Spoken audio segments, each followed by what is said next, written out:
Граѓаните уште оваа година ќе треба да поднесат годишна даночна пријава на шалтерите на управата за јавни приходи.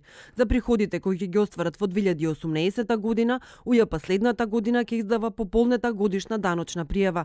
Граѓаните ќе имаат обврска само да ги потврдат или да ги коригираат податоците што ќе ги запишат даночниците.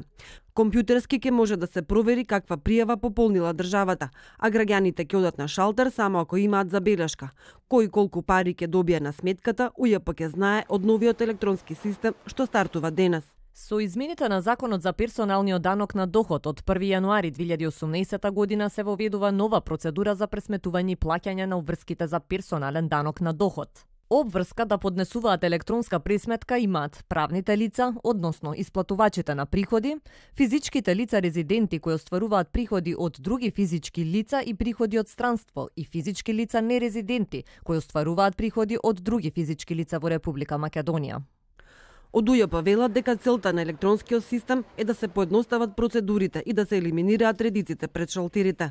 Проектот е финансиран од европските ИПА фондови во износ од 100.000 евра. За годинава владата најави промена во даночната политика. Ќе се отвори јавна дебата за воведување на прогресивна стапка на персонален данок на доход.